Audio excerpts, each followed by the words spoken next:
Hello rain and welcome to cricket park. Jasprit Bumrah जो है all format में सिर्फ दो ऐसे खिलाड़ी हैं जो कि इंडिया की तरफ से ऑल फॉर्मेट में नंबर वन रह चुके हैं और इसमें सबसे पहले नाम आता है। और आज से पहले तक एकमात्र खिलाड़ी इंडिया का ऐसा था जो कि तीनों फॉर्मेट्स में नंबर वन रह चुका था, जिसका नाम है विराट कोहली।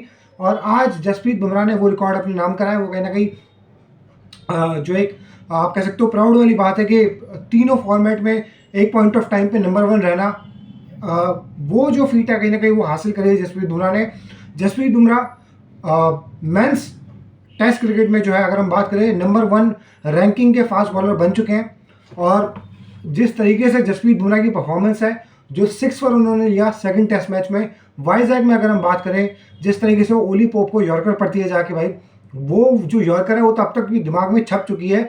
जैसे वो जाके यॉर्कर पड़ती है, रिवर्स स्विंग जो मतलब हम कहते हैं ना कि एक तो आर्ट है उसको मास्टर करना और उसके ऊपर कंट्रोल दिखाना, वो हमें जसप्रीत बुमराह की तरफ से देखने के लिए मिला है। वो जो यॉर्कर है वो अब तक दिमाग से निकल ही नहीं रही, जो ओली पोप को पड़ी थी। जिस तरीके से किले खड़े जाते हैं और पूरा मतलब बुरा, एक तो ये होता है कि आप बैट्समैन को आउट कर दो, और एक एक ये होता है कि आप एक अच्छे भले बैट्समैन को गंदा दिखाओ, बुरा दिखाना शुरू कर दो कि यार एम्बेरसिंग पोजीशन में लाके खड़ा कर दो। तो उसी तरीके की वो यॉर्कर थी जसप्रीत बुमराह की। और अब जो है अगर हम बात करें, पहले नंबर पर रविचंद्रन अश्विन थे आईसीसी टेस्ट की रैंकिंग में। अब अश्विन जो है तीसरे नंबर पे आ चुके हैं। दूसरे नंबर पर कागिसो रबाडा है और पहले नंबर पर Jasprit Bumrah ICC men's test bowlers ranking में नंबर वन हो चुके हैं। अगर मैं बात करूं यार बुमराह की, इसी के साथ इस सीरीज के अंदर हाईएस्ट विकेट टेकर जो इंडिया और इंग्लैंड की अभी सीरीज चल रही है उसके अंदर अगर कोई हाईएस्ट विकेट टेकर है, जो कंडीशंस जिनमें अगर हम बात करें सपोर्टिव फ्रेंडली कंडीशन स्पिनर्स के लिए, लेकिन यहाँ पर भी अपनी डेडिकेशन अपनी कमर का जोर लगाकर भाई बुमराह ने मतलब घिसवाई है भाई अच्छे खासे बुमराह ने, और वहाँ से विकेटें निकाली हैं। हर किसी के बस की नहीं है भाई टेस्ट क्रिकेट में इन पिचेस के ऊपर फट्टा विकेटों के ऊपर। चलो फट्टा नहीं तो आप ये तो कहोगे ना यार कि मतलब उतनी सपोर्टिव ये फास्ट बॉलर्स के लिए पिचेस नहीं है। जेम्स एंडरसन निकाल पा रहे हैं क्योंकि भाई उनके पास एक्सपीरियंस है, उन्हें पता है बॉल को रिवर्स कैसे कराना है, नए बॉल को किस तरीके से यूज़ करना है। मुझे नहीं लगता उस बॉलर से बढ़िया कोई जानता होगा एटलीस्ट पिछले प्रीवियस 20 सालों में, जिस तरीके से जेम्स एंडरसन ने बॉलिंग करी है। लेकिन अगर दूसरा कोई फास्ट बॉलर दिख रहा है, या फिर हम कहें एकमात्र जो बॉलर दिख रहा है इस पूरी सीरीज के अंदर जो कि अगर विकेटें लेना शुरू कर देता है तो फर्नीचर तोड़ ही देता है, वो है जसप्रीत बुमराह। जसप्रीत बुमराह की इस सीरीज के अंदर 15 विकेटें हैं जो कि हाईएस्ट विकेट टेकर है। उसके अलावा अगर हम देखें जेम्स एंडरसन की सिर्फ 5 हैं। ओवरऑल अगर हम देखें तो स्पिनर्स ने ही डोमिनेट कर रखा है, और इंग्लैंड के स्पिनर्स ने एक चीज़ ये है कि मतलब इंग्लैंड के स्पिनर्स ने इंडिया के स्पिनर्स से ज़्यादा विकेटें ली हैं। सो वो चीज़ कहीं ना कहीं है कि जसप्रीत बुमराह ने जिस तरीके से स्पिन डिपार्टमेंट की जो नाकामी है, क्योंकि भाई यहाँ पर जो कंडीशंस हैं वो इंड्यूसिव, तो अगर हम बात करें सारे स्पिनर्स के लिए ही है। अगर जसप्रीत बुमराह इन कंडीशन में विकेटें निकाल के दे रहे हैं, इसका मतलब ये उनकी शेयर ब्रिलियंस है, ये उनकी कमिटमेंट को दिखाता है टेस्ट क्रिकेट के लिए।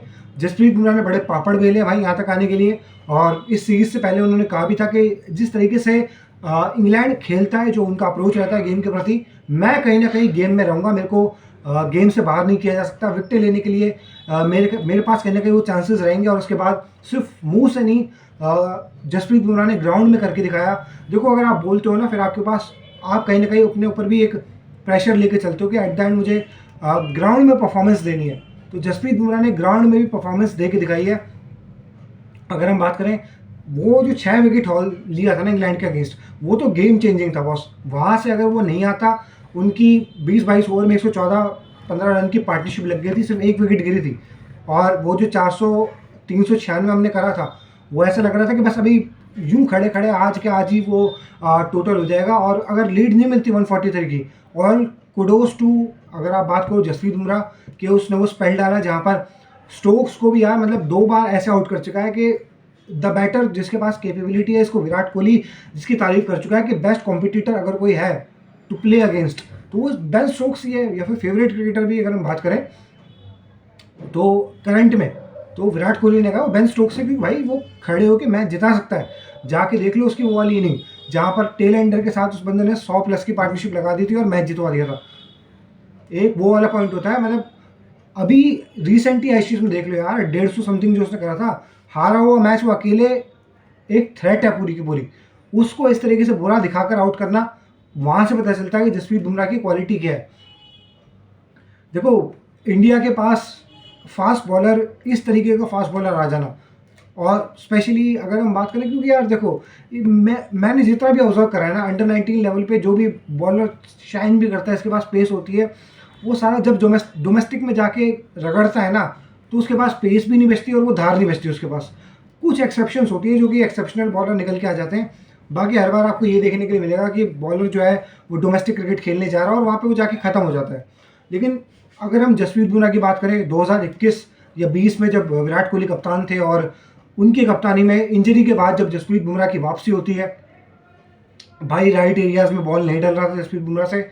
जसप्रीत बुमराह की बॉलिंग में कंट्रोल नहीं दिख रहा था, जसप्रीत बुमराह की बॉलिंग में अग्रेशन नहीं दिख रहा था, ना ही अगर हम बात करें जसप्रीत बुमराह रिदम में लग रहे थे।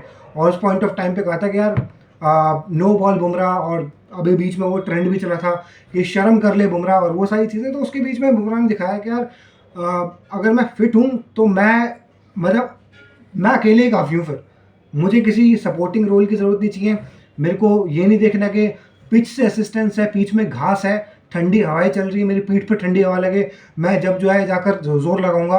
अगर उससे बोला जाएगा कि यार वाइजैक की गर्मी में, ठीक है अभी ठंड है भाई, वाइजैक में गर्मी है, जाके देख लो सबके पसीने छूट रखे हैं। तो जसप्रीत बुमराह वो बॉलर है जो कि पीछे नहीं हटता। देखो, जब जसप्रीत बुमराह ने टेस्ट क्रिकेट को इज्जत दी, उसके पास भी मौका था कि वो यार वाइट बॉल क्रिकेट में चले जाता, कमर्शियल्स करता, पैसे कमा लेता। अभी जो सीरीज चल रही है, क्या कमा लिया होगा बुमराह ने? इज्जत कमाई है बुमराह ने, पैसे तो कितने ही कमा लिए।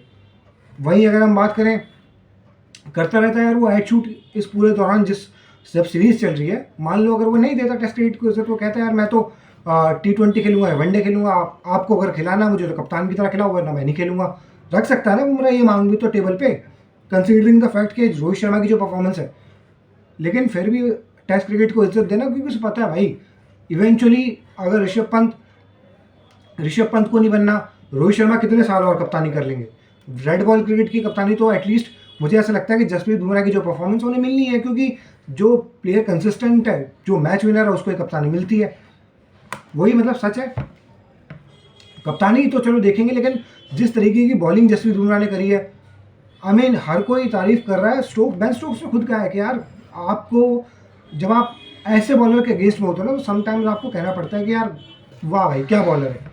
तो उससे पता चलता है ना कि जसप्रीत बुमराह ने अपनी फिटनेस का बहाना देके, या फिर फिटनेस के कुछ ऐसे बोर्ड्स होते हैं भाई, आपने देखा होगा पीसीबी में अगर हम बात करें, हारिस रऊफ के हाथ पैर भी जोड़े थे कि भाई तू टेस्ट क्रिकेट जो भी सीरीज हो रही है ऑस्ट्रेलिया में, वहाँ पे चल पड़, वहाँ पे खेल लियो, 10-12 ओवर डाल लियो, बहुत ज़्यादा ओवर मत डालियो। हारिस रऊफ ने पिछवाड़े में लात मार दी पीसीबी के। वो कह रहा भाई मेरे बस की नहीं है, मैं कुत्ते की तरह वहाँ पे मार खाऊंगा, मैं अपनी लीग क्रिकेट खेलने जा रहा हूँ। लेकिन जसप्रीत बुमराह के लिए इसीलिए रिस्पेक्ट है कि यार मतलब अपने करियर को प्रोलॉन्ग ना करके, मतलब देखो जो भी है, एट द एंड हमें पता है कि जसप्रीत बुमराह का जो एक्शन है, जिस तरीके से वो अपनी बॉडी के ऊपर, आप ये भी कह सकते हो यार वो बंदा जोर लगाता है, मतलब वो उतना हेजिटेंट नहीं रहता कि यार देखी जाएगी, मतलब इंजरी होगी होगी होगी, ये सारी चीज़ें देखी जाएंगी। ग्राउंड पे जब वो होता है ना, तो पता चल रहा होता है कि वो पूरा देता है अपना 100%। उसी सेंस में अगर मैं बात करूँ, तो मैं कहना ये चाह रहा हूँ कि जसप्रीत बुमराह के पास ना ये ऑप्शन था कि वो रेड बॉल क्रिकेट ना भी खेलता है तो उसकी इज्जत कोई कम, मतलब इज्जत तो ऑब्वियसली जो मिली है उसको टेस्ट क्रिकेट से वो है, लेकिन कुछ घट नहीं जाता उसका। पैसे उतने मिलने थे, नाम उतना ही होना था, लेकिन जो एक्स्ट्रा एड ऑन इज्जत मिलती है ना भाई, वो टेस्ट क्रिकेट खेल के ही मिलती है। कितनी आप लीग क्रिकेट में मेहनत कर लो, कितनी आप वाइड बॉल क्रिकेट के अच्छे बॉलर बन जाओ, लेकिन अगर आपकी टेस्ट में अच्छी परफॉर्मेंस है तो वो हर कोई रिमेंबर करता है। आज भी अगर आप देखो, Shane Warne, Muttiah Muralitharan, McGrath, Wasim Waqar, या फिर मेलकम मार्शल, जो भी बड़े बड़े बॉलर हैं, अगर उन सबका आप नाम उठाकर देखोगे, कटली एम्ब्रोस है, या फिर ऑस्ट्रेलिया के जो फास्ट बॉलर हुआ करते थे, सारे जितने भी खेले, ब्रेटली है, उससे भी पहले के जो हुआ करते थे, नाम आपका क्यों रखा जाता है कि आपकी टेस्ट क्रिकेट में परफॉर्मेंस है, वहाँ पर जसप्रीत बुमराह परफॉर्मेंस दे रहे हैं। अब देखो तीसरे टेस्ट में ऐसा निकल के आ रहा है कि शायद बुमराह को जो है रेस्ट दिया जाए। अगर उस सेंस में अगर हम देखें तो यार जसप्रीत बुमराह ने अब तक इस सीरीज़ के अंदर 57.1 ओवर्स डाल दिए हैं।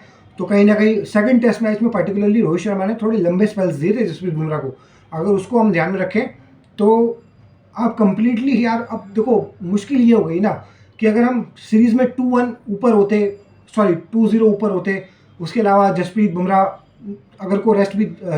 को अगर हमें रेस्ट भी देना होता, मोहम्मद शमी होते, मोहम्मद सिराज होते, ये 2 फास्ट बॉलर होते तो आप कंफर्टेबली बुमराह को रेस्ट दे सकते थे, ठीक है। कोई बड़ी बात नहीं, शायद हम 2 में भी दे देते अगर जो है अगर हम डोमिनेंट परफॉर्मेंस आती। जो ये वाला मैच भी हम जीते हैं भाई, 106 रन से हम जीत तो गए हैं, लेकिन वो वाला मैच भी कहीं भी टर्न आउट कर सकता था। और फॉर इंग्लैंड, फॉर बेसबॉल कि यार वो पहुंच गए 300 के करीब चौथी इनिंग्स में, और एक पॉइंट ऑफ टाइम पे तो बेवकूफ़ी करी है। जेफरी बॉयकॉट भी कह रहे हैं यार कि मतलब उसको भी पसंद नहीं आया इस अप्रोच जो है। जब तक वो जीत आप जब तक पा रहे हो, जब तक तो हर कोई सपोर्ट करता है, लेकिन हार जाओ उसके बाद पता चलता है ना। ठीक है, ब्रेंडन मैकलम ने कहा है कि हमारा एक तरीका, हम उसके साथ भी परसिस्ट करेंगे, वो तो समझ में आता है, लेकिन मैं ये कह रहा हूँ कि एक पॉइंट ऑफ टाइम पे वो मैच जीत सकते थे। तो उस पर्सपेक्टिव को अगर हम ध्यान में रखें तो तीसरे मैच में वो और हार्ड आएंगे, और ब्रेंडन मैकलम ने ये कह दिया है कि हम तीसरे मैच में इंडिया के ऊपर हार्ड आएंगे, अपने पूरे फोर्स के साथ आएंगे। तो उस केस में मतलब मुझे नहीं लगता कि ऐसा होप्स हो कि मतलब ऐसी कोई इंजरी या फिर ऐसा कुछ फैक्टर ना हो जहाँ से मजबूरी बन जाए कि जसप्रीत बुमराह को रेस्ट देना पड़े। क्योंकि मुकेश कुमार ने जो शोएब बशीर की विकेट लेके सेलिब्रेट करा है ना भाई, वो वहीं सेटिस्फाई हो गया है। वो भाई ये क्या कर रहा है यार, मतलब जसप्रीत तू शोएब बशीर की विकेट लेके ऐसे सेलिब्रेट कर रहा है, पर पता नहीं स्टीव स्मिथ की विकेट ले लियो या फिर डॉन ब्रैडमैन की विकेट ले लियो। तो उस सेंस में मैं कह रहा हूँ कि अब जसप्रीत बुमराह का इस सीरीज़ में कंटिन्यू करना जो है बहुत ज़्यादा इंपॉर्टेंट है। तो ये था इस वीडियो में। अगर आपको वीडियो पसंद आई हो तो वीडियो को लाइक कर दीजिएगा, चैनल को सब्सक्राइब कर दीजिएगा, इन वीडियो को शेयर कर दीजिएगा। मिलते हैं आपके साथ नेक्स्ट वीडियो में, जैसा कोई नहीं।